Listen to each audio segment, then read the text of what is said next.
Hi, this is Shannon Mann at Central Virginia Prep, and today I'm going to do a really in-depth video on the things that can go wrong with inventory management.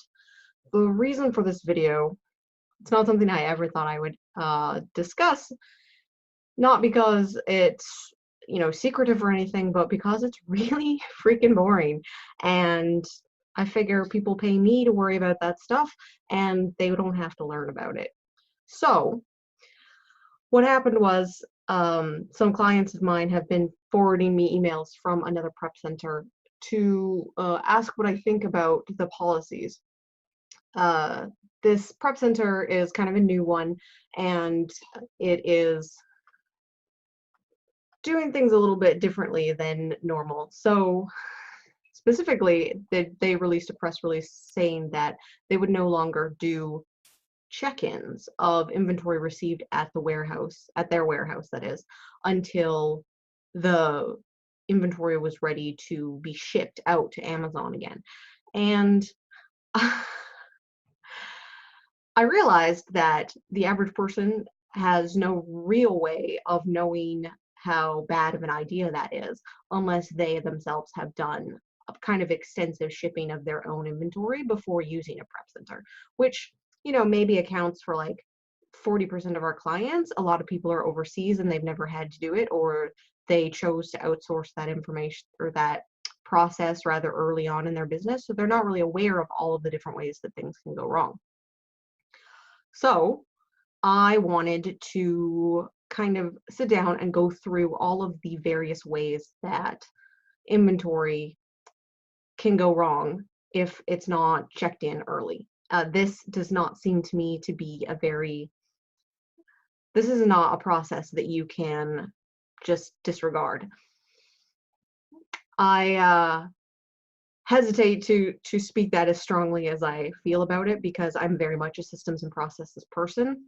Kind of go back to my grandfather, who was a carpenter, who taught me that you should never ever trust whether anything is square or straight or plumb. You should always check and double check to make sure that your assumptions are correct. So I just want to go through the myriad ways that things can go wrong in the short gap between when you order the item from your supplier and when it arrives at the prep center, to kind of illustrate why it's so important to have a check-in procedure and why you cannot leave it until it's ready to ship. So the basic premise in the press release was the tracking number says that it's delivered, therefore it's delivered. We never lose any inventory, or like historically we haven't lost any inventory, and therefore you can just let it ride, and when your tracking numbers show that the stuff is delivered, you can just order a shipment. So there is a lot of different ways that that can go wrong. So the biggest one that I see, well, let me back up. I will say that that works like not too badly if all you were doing was wholesale or private label orders. That's because there is a greater volume and in inventory per package basis. So basically, just running the straight numbers, it is unlikely to go wrong on you too often. RA is a different thing. Like if you're buying stuff from, Target or wherever and having that stuff shipped, that's much more likely to cause a problem. And in the used book trade, it is very likely to cause a problem. So like most things, this is sort of a sliding scale, with private label on one end being really reasonably trouble-free and books all the way on the other end being a real pain. So, all right. The first thing that happens a lot is items that are not shipped either at all or like in an incorrect quantity. So say you were ordering 3 copies of a textbook, and when it got here, we only check in 2 copies. So whether that's a problem with the item getting lost in shipping, or the problem is that the picker at the other end only picked 2 instead of 3, that's something we see pretty frequently. And, I get like lots of requests for information emails from people saying like, I ordered 2 and I only got 1, or some variation of that. And we have to be like, well, look, that's what came in. So that's the biggest way. Needless to say, that would be not just hard to catch, but very annoying to track down if you waited until you shipped.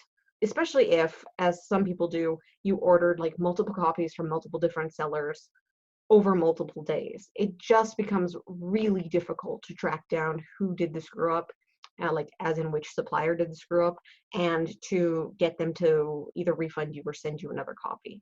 So that's the sort of thing that we want to stay in front of. So another thing that goes wrong is items get misplaced in shipping.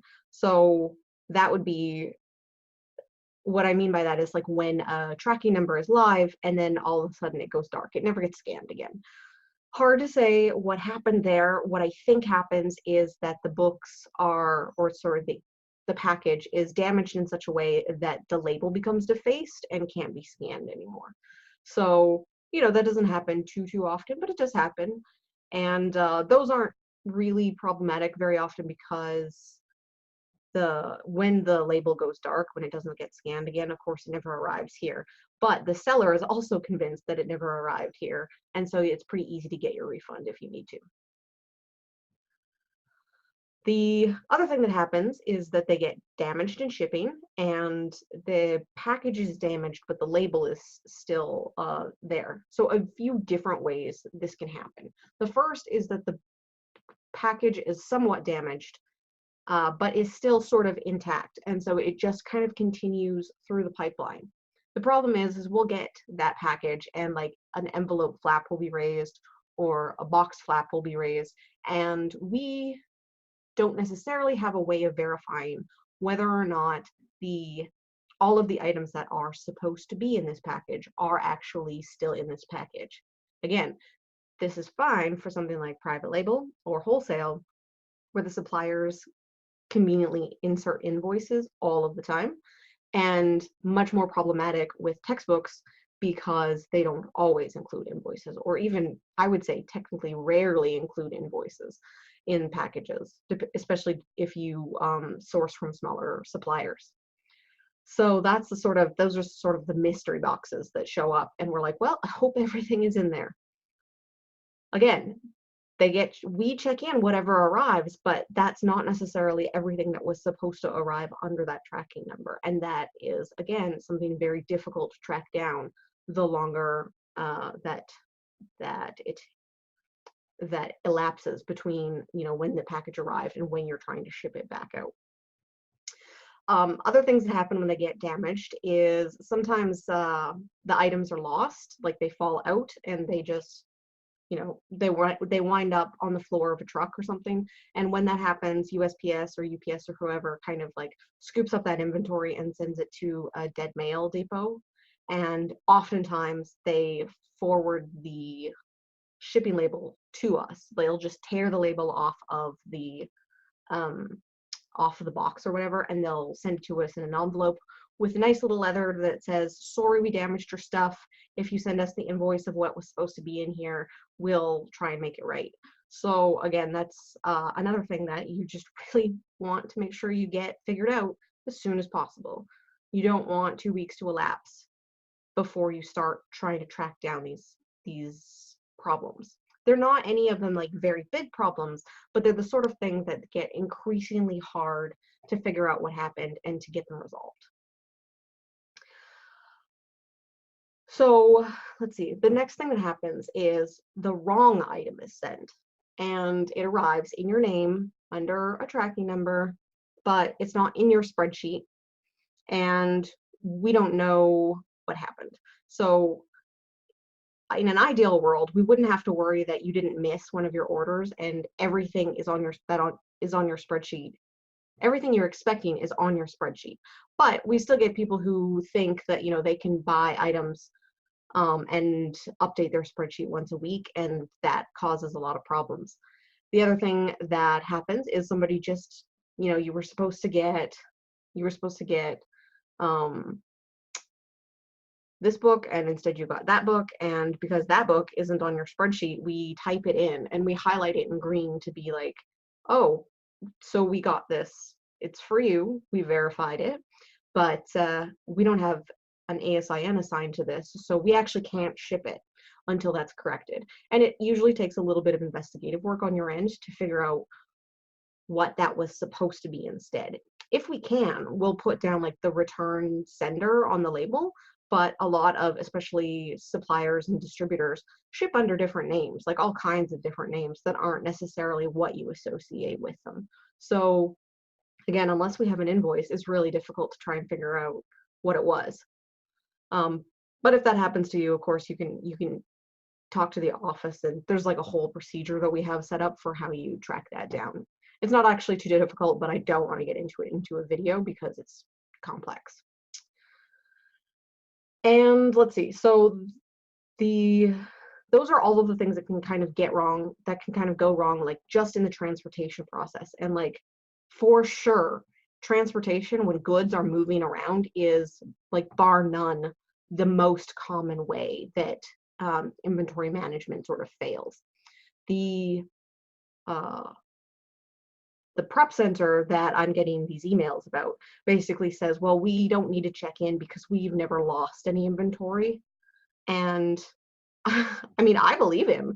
When an piece of inventory is stowed in its bin and the bin number is recorded, like, yeah, it's there. It's stationary. It's very unlikely to go missing. But it kind of doesn't matter because all of the items that are marked delivered, your clients and their suppliers think that it's there unless you can prove otherwise. So you really run into problems if you don't have that transparency of like what happened here. Oh, sorry, I forgot one that actually happens, especially in Q4 when a lot of the delivery drivers are temps, is that items get delivered to the wrong spot. And so obviously the package is marked delivered and your supplier thinks that it's been delivered, but you have to go into a UPS or a USPS store and have them look up that tracking number to find out what the GPS tag on it is, to clarify for your sake, basically, that the item wasn't scanned at the prep center. And in doing so, you'll be able to prove to your supplier that it was misdelivered. Unfortunately, stuff that's misdelivered is legally, no, it's not required to be like returned. If something gets left at your neighbor's not responsible for making sure that you get that item, right? Because it would be difficult to try and make people responsible for that. And in practice, that means that like a certain amount of packages just sort of, they go to the wrong spot and that person doesn't care and they throw them out. So that's another thing that you really want to stay on top of. We are also sometimes able to just kind of disprove that items didn't arrive here because, like, for instance, the other day somebody said this item was marked delivered and it was a Saturday delivery at a very early time of the day. We were here because we were shipping, but UPS never delivers to us on Saturdays, and because of our business, and it never comes that early in the day. So we were basically able to just, by logic, essentially prove that that didn't arrive here. But if we had to, we would have just gone to the UPS and said, like, can you check the GPS on this, because I'm pretty sure that didn't arrive here. All right, so those are all of the ways that it can go wrong for the supply chain. And none of these are like terribly obvious unless you've had them happen to you before. And that's really like 95% of my job, is just to figure out when things go wrong, how they went wrong, and set up processes to make sure that they don't go wrong in that particular way again. So we've developed over the years kind of robust processes about checking in and like how our clients can go about like verifying that their inventory is getting processed accurately. Because if you wait, so say your items arrive on the Monday, throughout the week sort of thing. They arrive Monday, Tuesday, Wednesday, Thursday, Friday. And then over the weekend, you review your tracking numbers or your spreadsheet and you think, okay, I have enough for an inventory or enough for a shipment. And then you trigger the shipment for us. So if they hadn't been checked in, there might be problems that we come across as we open up your mail and process your inventory. And ideally speaking, this is our personal philosophy at Central Virginia Prep, is that we don't ship anything that we don't think you should ship. And that's a little bit paternalistic. I know, like, it's philosophically like not the most popular position. A lot of prep centers, especially the bigger ones, they they send whatever you say to send.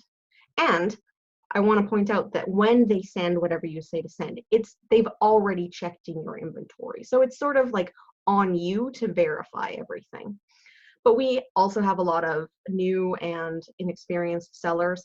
And even when they're not new and inexperienced, Amazon has a lot of freaking rules. And it's really easy to kind of screw up in a way that you didn't know that you were screwing up.